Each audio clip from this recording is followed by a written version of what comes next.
नमस्कार, आप देख रहे हैं खबर मंत्रा और मैं हूं अजहर अली। मंत्रा विशेष में आपका स्वागत है। कहा जाता है कि कुछ लोगों की किस्मत ऊपर वाला बड़ी फुर्सत से लिखता है, जिसके परिणाम स्वरूप उन्हें दिन दूनी और रात चौगुनी सफलता मिलती जाती है। और कुछ लोग कितनी भी चापलूसी कर लें, लेकिन उनकी खिदमत पर ऊपर वाला ऐसा ताला लगा कर भेजता है जिसकी चाबी बनाना मुश्किल ही नहीं, नामुमकिन होता है। कुछ ऐसा ही आजकल बिहार की राजनीति में देखने को मिल रहा है। इसी सप्ताह नीतीश मंत्रिमंडल विस्तार में भाजपा जदयू के कुल 17 मंत्रियों ने शपथ ली, जिसमें एक नाम की चर्चा सबसे ज़्यादा हो रही है। वो हैं बिहार के पूर्व आईपीएस अधिकारी, जिन्होंने एडीजी स्तर पर पहुंचकर सेवानिवृत्त होने के 29 दिन बाद एक राजनीतिक दल का दामन थामा था और कुछ ही दिन बाद विधानसभा चुनाव भी लड़ने में कामयाब हो गए और जीत दर्ज करके पहले विधायक बने और अब बिहार सरकार में मद्य निषेध मंत्री भी बनकर चर्चा का विषय बन रहे हैं। जी हाँ, हम बात कर रहे हैं गोपालगंज जिले के भोरे सीट से जेडीयू के टिकट पर जीत कर आए पूर्व आईपीएस अधिकारी सुनील कुमार की। सुनील कुमार बिहार के पूर्व डीजीपी गुप्तेश्वर पांडे के बैच के ही अधिकारी रहे हैं, लेकिन जदयू ने चुलबुल पांडे जी से ज़्यादा तवज्जो सुनील कुमार को दी है। सुनील कुमार ने 6 महीने पहले ही पुलिस सेवा से रिटायर होने के बाद जेडीयू की सदस्यता ग्रहण की थी। अब उन्हें नीतीश कुमार ने मंत्री भी बना दिया है। वहीं उनके बैच के ही अधिकारी रहे पूर्व डीजीपी गुप्तेश्वर पांडे राह देखते ही रह गए। गुप्तेश्वर पांडे को ना तो जदयू ने टिकट दिया और ना ही मंत्री पद, जबकि उनके ही बैच के अधिकारी उनके सामने से होते हुए बिहार सरकार में मंत्री बनकर बैठ गए। नीतीश अगर चाहते तो पांडे जी को भी मुकेश सहनी और जनक राम की तरह मंत्री बना सकते थे, क्योंकि मुकेश सहनी भी जब मंत्री बने थे तो किसी भी सदन के सदस्य नहीं थे। इसी तरह अभी जनक राम को भी मंत्री बनाया गया है, जबकि वो अभी किसी भी सदन के सदस्य नहीं हैं। दरअसल इसकी बड़ी वजह यह है कि 1987 बैच के आईपीएस सुनील कुमार न सिर्फ एडीजी रहे हैं, बल्कि वो हमेशा से एक तेज तर्रार पुलिस अफसर, सैद्धांतिक व्यक्तित्व के लिए जाने जाते रहे हैं।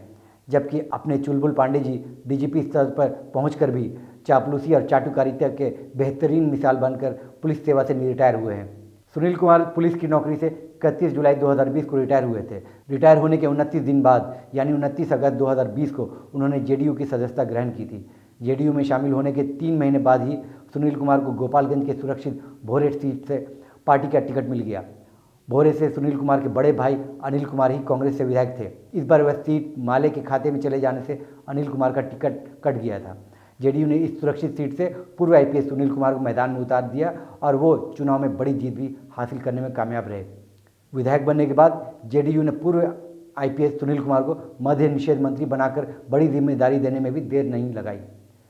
सरकारी सेवा में रहते हुए सुनील कुमार हमेशा से मुख्यमंत्री नीतीश कुमार के करीबी अधिकारियों में से एक थे। साथ ही उनका नाम विवादों से भी दूर रहा। मुख्यमंत्री ने सुनील कुमार को मौका देकर दलित राजनीति को भी साधने का प्रयास किया है।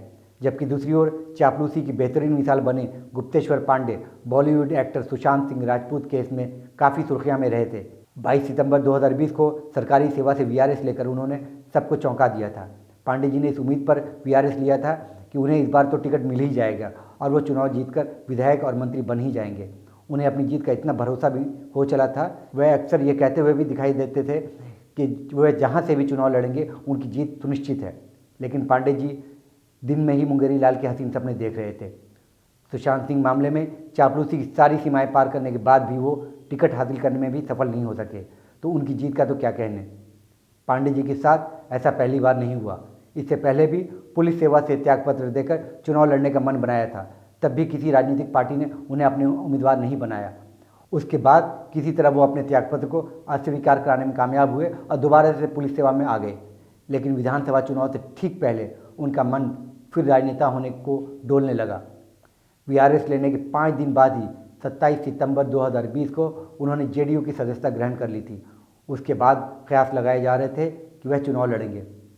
कहा जाता है कि पांडे जी ने बक्सर सीट से कथित रूप से पर्चा भी खरीद लिया था, लेकिन चुनाव लड़ना तो दूर, उन्हें टिकट ही नहीं मिला और अब इस बार उन्हें दोबारा से झटका मिला है। बीच में कई बार कयास ये भी लगाए गए कि उन्हें एमएलसी बनाया जा सकता है, लेकिन ऐसा भी नहीं हुआ। अब उनके ही एक साथी को नीतीश कुमार ने अपनी कैबिनेट में जगह दे दी और पांडे जी राह तकते रह गए। अब शायद पांडे जी को समझ आ गया होगा कि चापलूसी और चाटुकारिता ज़्यादा दिनों तक काम नहीं आती। ऐसी ही खास खबरों के लिए आप बने रहें खबर मंत्रा के साथ और हमारे चैनल को लाइक, शेयर और सब्सक्राइब करना ना भूलें। नमस्कार।